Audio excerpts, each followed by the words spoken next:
Hello friends, good morning. मैं यहाँ पे सुबह जल्दी उठ गई थी। यहाँ पे बाहर देखो कितना अंधेरा हो रहा है। जल्दी उठने के बाद मैं सबसे पहले नहा लेती हूँ। नहाने के बाद फिर मैं जब तक रेडी होती हूँ पूरा, उसके बाद मैं यहाँ पर टाइम हो चुका है मेरा स्टडी का, फर्स्ट लॉट का। 6 बजे से 9 बजे तक मैं 3 आवर्स जो है ज्योग्राफ़ी कंप्लीट करूँगी।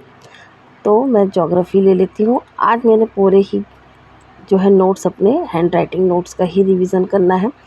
ज्योग्राफ़ी में मैं जो है पहले की चीज़ें जितनी भी बची हुई थी, जो मैंने कल पढ़ा था, उसको मैंने पहले थोड़ा-सा रिवाइज़ किया 15 से 20 मिनट तक, क्योंकि जो हमने कल पढ़ चुके हैं उसको रिवाइज़ करना बहुत ज़रूरी होता है। अगर रिवाइज़ नहीं करेंगे तो हम भूलने लग जाते हैं।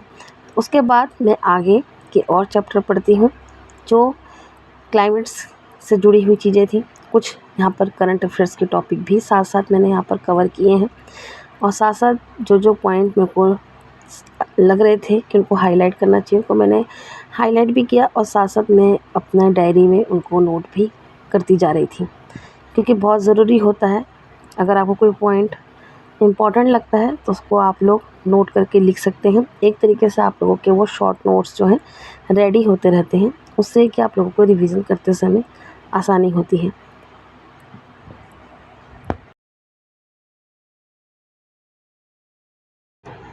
यहाँ पर फिर मैंने साथ-साथ सदाबहार वन के बारे में पढ़ा, पर्णपाती वन, ये सारे जितने भी थे, इन चीज़ों के बारे में अच्छे से डिटेल में समझा।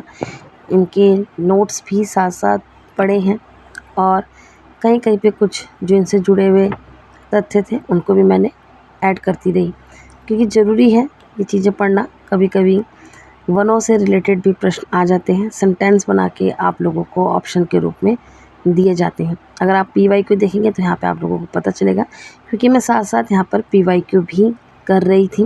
पीवाईक्यू से रिलेटेड चीज़ें भी मैं यहाँ पर उनको समझ रही थी, क्योंकि पीवाईक्यू जो है वो एक तरह से असली सिलेबस बोला जाएगा प्रीलिम्स के लिए, क्योंकि पीवाईक्यू सॉल्व करना और पीवाईक्यू से ही एनालाइज़ करना ज़रूरी होता है, स्पेशली ज्योग्राफ़ी में, क्योंकि एनसीईआरटी से डायरेक्ट क्वेश्चन ज्योग्राफ़ी में पूछे जाते हैं प्रीलिम्स में।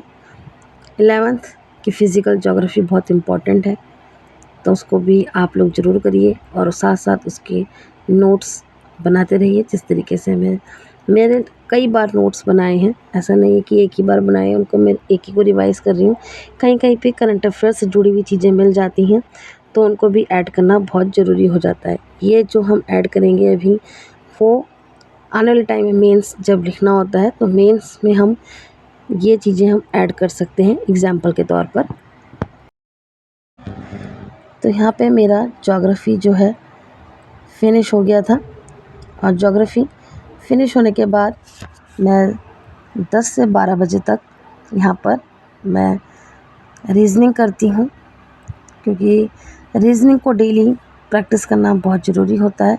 एग्ज़ाम के 1 मंथ पहले अगर आप करोगे तो बहुत दिक्कत हो जाएगी, इसलिए डेली उसके लिए 2 आवर्स या 1, जितना भी आपके पास समय है, लेकिन डेली निकालिए ज़रूर।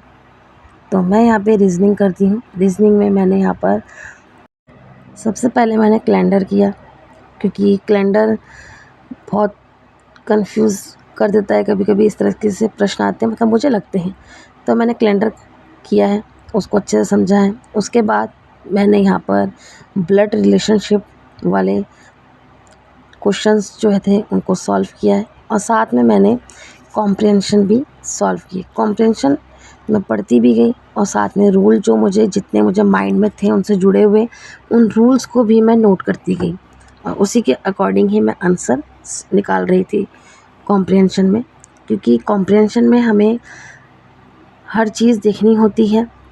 अगर हम रीज़निंग कर रहे हैं, रीज़निंग के क्वेश्चन जैसा कि आप जानते हैं, अगर आप प्री के हाल ही के कुछ सालों के प्रश्न पत्र देखेंगे तो कम मिलेंगे।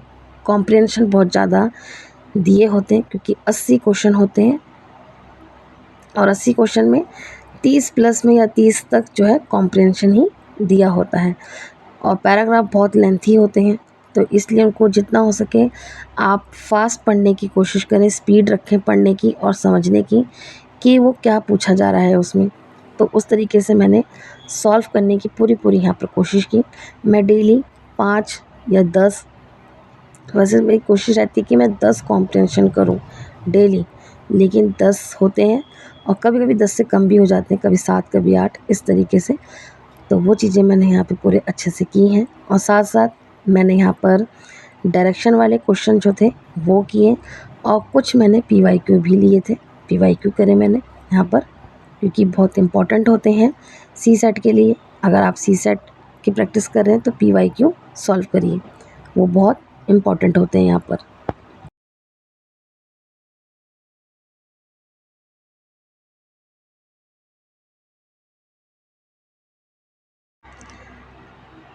और कैलेंडर में एक चीज़ और होती है जो मैं आपको बताना चाहूँगी कि लीप ईयर, ये आप लोगों को देखना है कि सामान्य ईयर कौन सा है, लीप ईयर कौन सा है, तो उसके अकॉर्डिंग ही आप लोगों को आंसर निकालना होगा। ये नहीं कि आपने डायरेक्ट देखा और आंसर जो है निकालने लग गए, ऐसा नहीं है।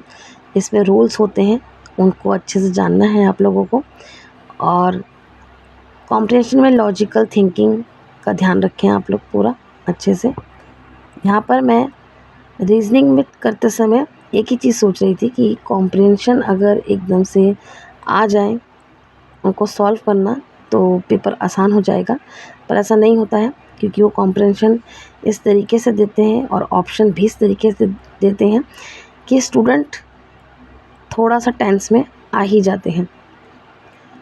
तो यहाँ पे मैं फिर भी कोशिश में लगी रहती हूँ कि नहीं, सॉल्व होना चाहिए और एक बार में ही होना चाहिए, कि स्पीड जिस तरीके से पढ़ने में हो रही है कि तेज़ स्पीड हो पढ़ने में, तो उसी तरीके से सॉल्व भी तेज़ी के साथ होना चाहिए, क्योंकि वहाँ पे समय कम होता है, 2 आवर्स का पेपर होता है और उसी में हमें सब कुछ चीज़ें करनी होती हैं। तो आप भी डेली रीजनिंग को करिए, क्योंकि डेली प्रैक्टिस करना बहुत ज़रूरी है इसमें।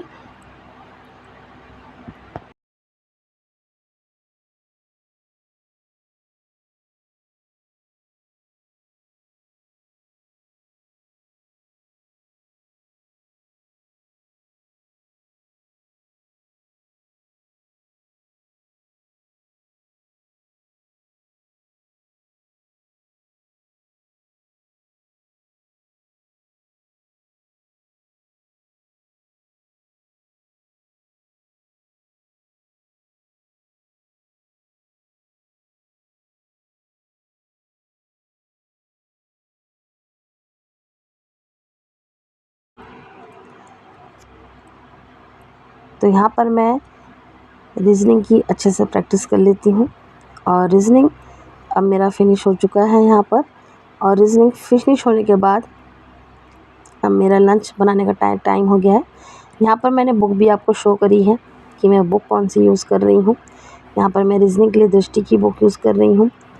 अब मैं लंच बनाने के बाद और लंच करने के बाद मैं यहाँ पर आ जाती हूँ। 1 बज चुका है, 1 बजे से 3 बजे तक मैं अब यहाँ पर मैथ करूँगी।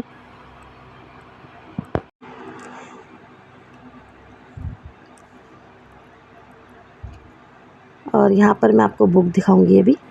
बुक में यहाँ पर मैथ की RS अग्रवाल की यूज़ कर रही हूँ। ये बहुत इम्पॉर्टेंट बुक है और ये आप लोगों को SSC में भी हेल्प करती है।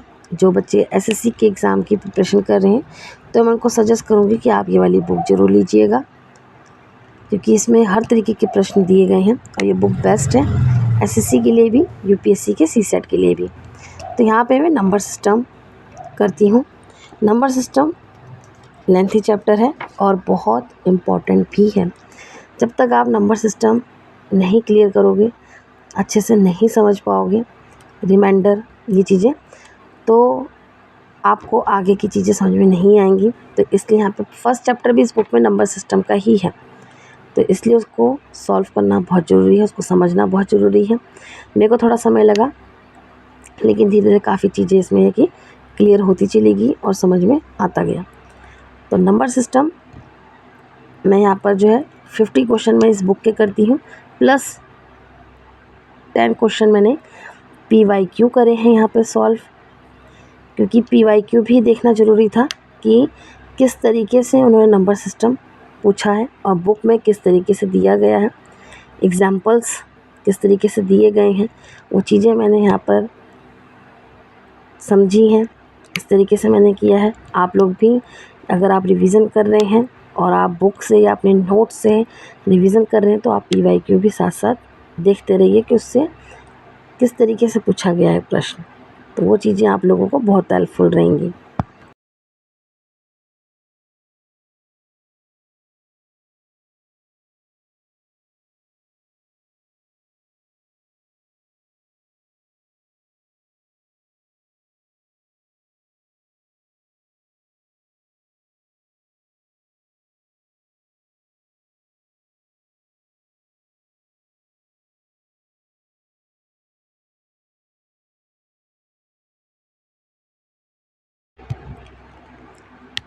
मैथ में loss and profit, percentage, average, ये चैप्टर बहुत इम्पॉर्टेंट है और यहाँ से प्रश्न जो है हर साल सीसेट में पूछे जाते हैं।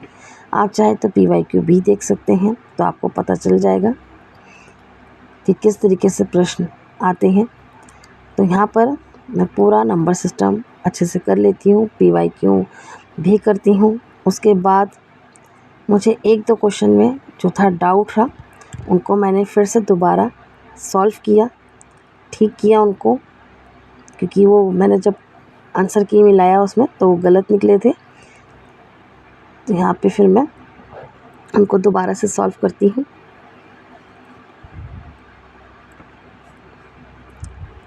तो यहाँ पर मेरा मैथ का भी हो गया है। अब मैं 3 बजे से 5 बजे तक जो था मेरा पॉलिटी के रिवीजन का टाइम हो चुका था। यहाँ पे मैं फटाफट से जो है कि पॉलिटी का रिवीजन करती हूँ। पहले मैं पूरी एनसीईआरटी ही लेती हूँ, क्योंकि एनसीईआरटी बेस है और जब तक एनसीईआरटी क्लियर नहीं होगा तो स्टैंडर्ड बुक्स के नोट भी समझ में नहीं आते हैं। कल मैंने एम लक्ष्मीकांत के नोट्स रिवाइज़ किए थे, आप मेरे ब्लॉग पे देख सकते हैं, लेकिन आज मैंने एनसीईआरटी के नोट्स किए हैं। एनसीईआरटी बहुत इम्पॉर्टेंट है, इसको मैं हफ्ते में एक बार ज़रूर रिवाइज़ करती हूँ, 6 से लेकर 12 तक। लेकिन आज 12 तक नहीं हो पाया, तो मैंने इसको, क्योंकि 2 आवर्स का स्लॉट था पॉलिटी का आज, तो 6 से लेके मैंने पूरे जो थे 10 तक के जितने भी नोट्स थे मेरे पॉलिटी के हैंड राइटिंग नोट्स, उनको मैंने अच्छे से रिवाइज़ किया। इसमें आप विधायिका, कार्यपालिका, न्यायपालिका, जितने भी इम्पोर्टेंट चैप्टर हैं एनसीईआरटी के, उनको आप समझेंगे। बहुत ज़रूरी है ये चीज़ें बेसिक तरीके से समझना।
तो यहाँ पे मैं बार बार रिवाइज़ कर रही थी, जैसे कहीं कोई लाइन भूल जाती हूँ उसको मैंने कई बार रिपीट किया।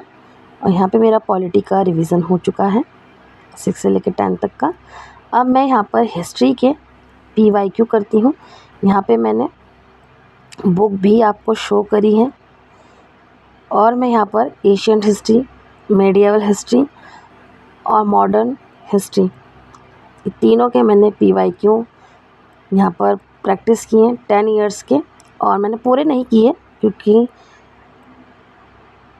इतना समय नहीं था और तीनों चीज़ें मुझे यहाँ पे कवर करनी थी। और साथ साथ मैंने, ऐसा नहीं है कि सिर्फ मैंने आंसर देखा, उनका सॉल्यूशन भी रीड किया है साथ साथ। उसमें थोड़ा समय लगा क्योंकि सॉल्यूशन पूरा अगर पैराग्राफ में है तो उसको पढ़ना बहुत ज़रूरी है। अगर हम एक शब्द पढ़ लेते हैं आंसर तो उससे वो नहीं चीज़ें होती, क्योंकि कभी कभी नेक्स्ट टाइम जो है उस सॉल्यूशन में से ही प्रश्न दोबारा पूछा जाता है, तो वहाँ पे कन्फ्यूज़न होता है। तो वो कन्फ्यूज़न वाली चीज़ें नहीं होनी चाहिए, डाउट अपने क्लियर होने चाहिए। इसलिए मैं साथ साथ सॉल्यूशन भी उनका पूरा पढ़ रही थी, जितने भी एक्सप्लेनेशन दिए गए थे उसके, उन चीज़ों की बात कर रही हूँ मैं। तो वो सब चीज़ें जो है अच्छे से पढ़नी है यहाँ पर। तो मैंने 50 क्वेश्चन एशियंट हिस्ट्री के और 50 क्वेश्चन मेडिवल हिस्ट्री के, 50 क्वेश्चन मॉडर्न हिस्ट्री के, वो मैंने सब करे, प्लस एक्सप्लेनेशन, क्योंकि बहुत ज़रूरी है।